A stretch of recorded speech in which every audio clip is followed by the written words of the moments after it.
আসসালামু আলাইকুম ভিউয়ার্স, এই টিউটোরিয়ালটিতে শেখাবো জিওমেট্রি ম্যানেজার কি। জিওমেট্রি ম্যানেজারটি প্রিন্টারে কী কাজে ব্যবহৃত হয়।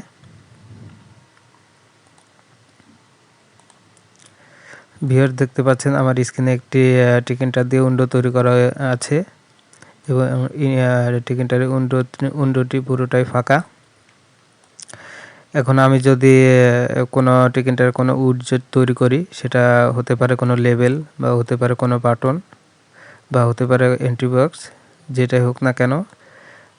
ধরেন আমি একটি বাটন তৈরি করতে যাচ্ছি, আমার এই বাটনটি উইন্ডোর ভিতরে কোন জায়গায় প্রদর্শিত হবে বা কোন স্থানে সেটি দেখা যাবে সেটি নির্ধারণ করে এই জিওমেট্রি পদ্ধতিটি।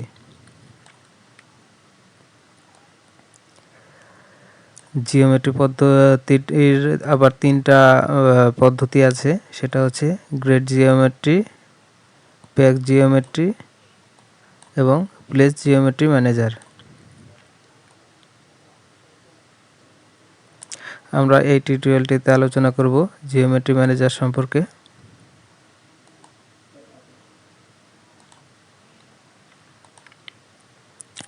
ভিউয়ার দেখতে পাচ্ছেন আমি পাইচারাম এডিটরে চলে এসেছি। এই এডিটরের ভিতরে কিছু কোড লেখা আছে এবং এই কোডগুলির ভিতরে একটি বাটন উইডজেট তৈরি করা আছে। এখন যদি আমি এই প্রোগ্রামটিকে রান করি, তাহলে দেখতে পাবেন একটি টিকিন্টারের উইন্ডো চলে এসেছে। উইন্ডোটি পুরোটাই খালি, অথচ এখানে একটি বাটন তৈরি করে রেখেছিলাম, সেই বাটনটি দেখা যাচ্ছে না। এই বাটনটি ততক্ষণ পর্যন্ত না দেখা যাবে যতক্ষণ পর্যন্ত আমি এই গ্রেড পদ্ধতিটি এই বাটনের সাথে আমি ব্যবহার করছি। এই গ্রেড পদ্ধতি ছাড়া কখনোই এই বাটনটি উইন্ডোর ভিতরে প্রদর্শিত হবে না বা দেখা যাবে না। যদি আমি এই বাটনের ভিতরে গ্রেড পদ্ধতিটি ব্যবহার করি, তাহলে আমরা লিখব সেলফ বাটন ডট গ্রেড, কারণ আমি এই বাটনটিকে গ্রেড করতে যাচ্ছি, অর্থাৎ টিকিন্টারের উইন্ডোটিতে প্রদর্শিত করতে যাচ্ছি। এর জন্য আমি বাটন ডট গ্রেড লিখলাম। এখন যদি আমি প্রোগ্রামটিকে আবার রান করি, তাহলে দেখতে পাচ্ছেন এখানে একটি বাটন তো দেখা যাচ্ছে, বাটন অন নামে। বাটনের টেক্সট দিয়েছিলাম বাটন অন, এর জন্য বাটন অন লেখা এসেছে। এটি প্রদর্শন করা সম্ভব হয়েছে এই গ্রেড পদ্ধতিটি ব্যবহার করেই। গ্রেড পদ্ধতি ব্যবহার ছাড়া এই বাটনটি আমরা এখানে কখনোই দেখতে পারতাম না।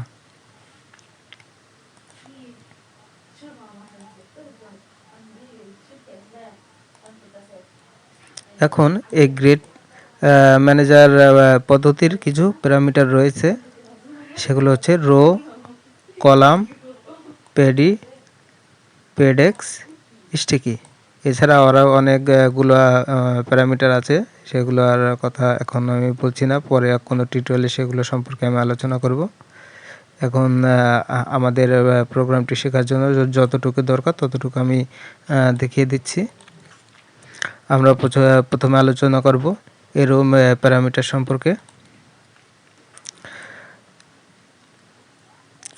রো প্যারামিটার হচ্ছে আমার তৈরি করা এই বাটন উইডজেটটি কত নাম্বার রোতে থাকবে তা নির্ধারণ করবে এই রো প্যারামিটারটি।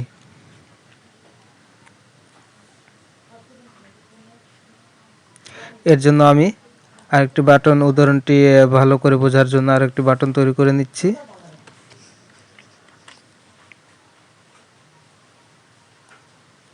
এই বাটনের কালারটি দিলাম রেড,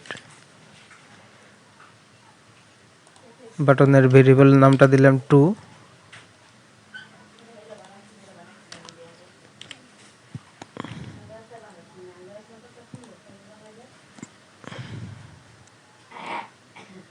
দেখতে পাচ্ছেন এখানে দুটি বাটন আছে, একটা বাটন অন, এটাও বাটন অন লেখা এসেছে, এটা পরিবর্তন করতে হবে।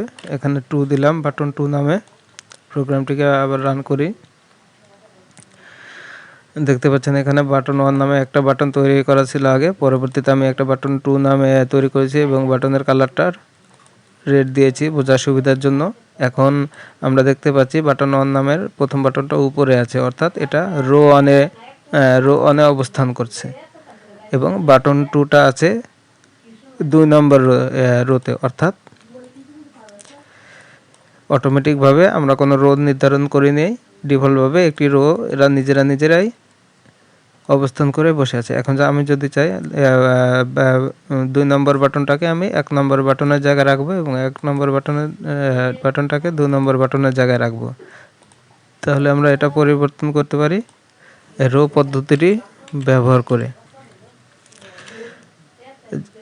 যেহেতু আমি চাচ্ছিলাম বাটন 1টি থাকবে নিচে, সেহেতু আমি এখানে দিতে পারি রো 1।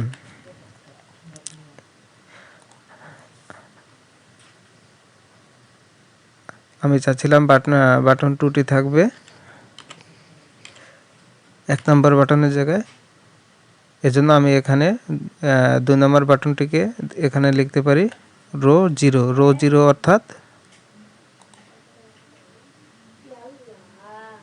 দেখতে পাচ্ছেন 2 নম্বর বাটনটা উপরে চলে আসছে এবং উপরের বাটনটা নিচে চলে আসছে, অর্থাৎ রো পদ্ধতিটি ব্যবহৃত হয় কোনো উইডজেট, সেটা আমি বাটন দিয়ে দেখিয়েছি। সেটা হতে পারতো লেবেল, হতে পারতো এন্ট্রি বক্স, হতে পারতো কম্বো বক্স বা এন্ট্রি বক্স, যাই হোক না কেন এই রো পদ্ধতিটি ব্যবহারের ফলে এটা নির্ধারণ করে দেওয়া হয় যে আমার উইডজেটটি কত নম্বর রোতে অবস্থান করবে।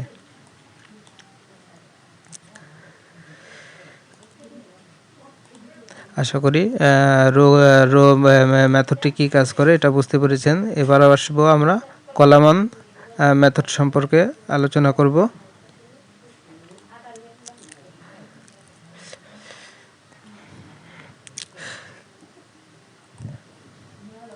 প্রোগ্রামটিকে আবার রান করি। এখন আমি চাচ্ছি এই 1 নম্বর বাটনটা যেটা নিচে আছে সেটা এই বাটনের পাশে যাবে, অর্থাৎ এটা কলামান 1-এ যাবে। তাহলে আমরা এখানে কি করতে পারি, এই যে দেখতে পাচ্ছেন বাটন 1 ছিল উপরেরটা,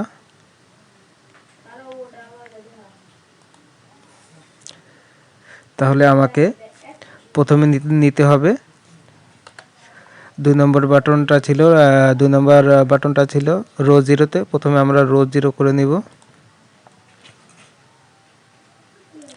দেখতে পাচ্ছেন আমাদের প্রথমটা কিন্তু এই 2 নম্বর বাটনের নিচে চাপা পড়ে আছে, যেটা আমরা দেখতে পাচ্ছি না, কারণ দুটো বাটন আমরা এক জায়গায় রেখেছি, এর জন্য একটার উপরে একটা আছে যেটা আমরা হয়তো এখন দেখতে পাচ্ছি না, একটার নিচে একটা ঢাকা পড়ে আছে। এখন আমি যাচ্ছি এই 2 নম্বর বাটনটাকে কলাম 1-এ আনতে, তাহলে আমরা এখানে লিখব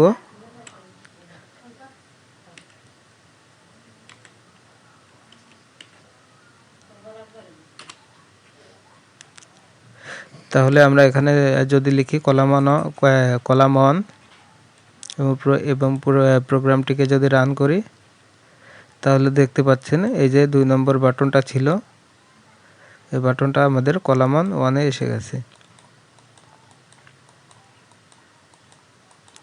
এখন যদি আবার আমি চাই যে 2 নম্বর বাটনটা থাকবে রো 1-এ এবং 1 নম্বর বাটনটা চলে আসবে কলাম 2-তে, তাহলে আমরা সেটাও করতে পারি।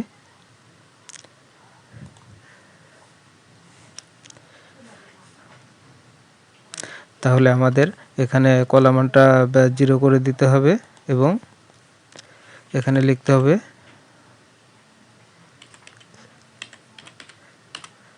কলাম 1। 1 নম্বর বাটনটাকে আমরা কলাম 1 করে দেব এবং 2 নম্বর বাটনটাকে কলাম 0 করে দেব। তাহলে দেখতে পাচ্ছেন 1 নম্বর বাটনটা চলে এসেছে কলাম 1-এ এবং এটা 2 নম্বর বাটনটা চলে এসেছে কলাম 0-তে। যে দেখতে পাচ্ছেন 2 নম্বর বাটন কলাম 0 রো 0 এবং রো 1-এ আছে, এটা 1 নম্বর বাটনটা রো 1। দেখতে পাচ্ছেন 1 নম্বর বাটনটা রো 1-এই আছে, কিন্তু এর কলামটা 1 নম্বরে চলে এসেছে।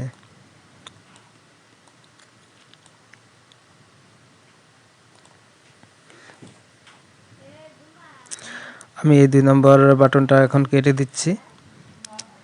এবার দেখি এখানে কি আছে। এরপরে আছে আরেকটি প্যারামিটার পেডি। পেডি কি কাজ করে? পেডি হচ্ছে দৈর্ঘ্য পরিমাপ করে। এটা কিভাবে দৈর্ঘ্য পরিমাপ করে দেখুন, আমি যদি গ্রেড পদ্ধতির ভিতর লিখি পেডি,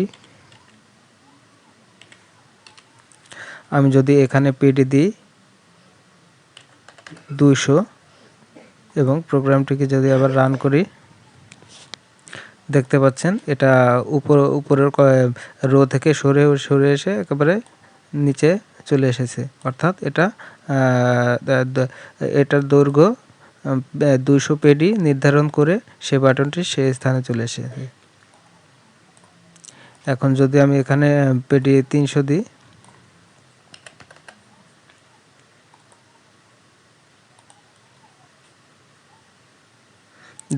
দেখতে পাচ্ছেন বাটনটি আরও নিচে চলে গেছে। পেডি 300-তেই বাটন অবস্থান করেছে। এই পেডিটি ব্যবহৃত হয় উপর থেকে নিচ পর্যন্ত দৈর্ঘ্যর মাপটা বসিয়ে দিলে সে অটোমেটিকভাবে সেই স্থানে চলে আসে উপর থেকে নিচে, কিন্তু নিচে থেকে উপরে কখনোই যাবে না। যদি নিতে হয় তাহলে আমাদের এখানে পেডিটি আরও কমিয়ে দিতে হবে। যদি আমি এখানে পেডি 10 দিই এবং প্রোগ্রামটিকে রান করি, দেখতে পাচ্ছেন পুরো পেডিটির ভিতরে যে 10 দেওয়া ছিল সেই 10 পরিমাপটির অংশটুকু ছেড়ে দিয়ে বাটনটি নিচে চলে এসেছে। আশা করি বুঝতে পারছেন যে পেডি কী কাজে ব্যবহৃত হয় গ্রেড পদ্ধতির ভিতরে। এরপরে আছে প্যাডেক্স। চলুন দেখি প্যাডেক্স দিয়ে কি কাজ করা হয়। গ্রেড জিওমেট্রি পদ্ধতির ভিতর যদি লেখা হয় প্যাডেক্স, PADX, এখন যদি এখানে আমি 200 দিই এবং প্রোগ্রামটিকে যদি রান করি, দেখতে পাচ্ছেন বাম সাইড থেকে সরে এসে ডান পাশে সরে এসেছে। এটা 200 প্যাডেক্স হয়েছে। এখানে প্যাডেক্স 200 দেওয়ার কারণে এর আয়তন 200 ছেড়ে দিয়ে বাটনটি সরে চলে এসেছে। এখন এখানে যদি দিই 400,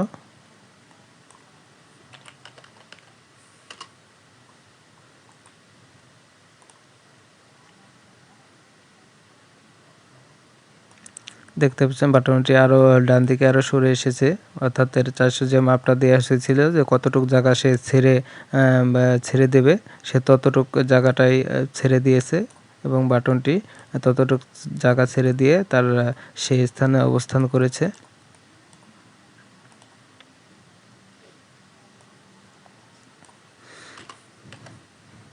এখন আমরা প্যাডেক্সটিকে 0 করে দিলাম, পেডিটাকে 0 করে দিলাম এবং কলামটাকে 0 করে দিলাম।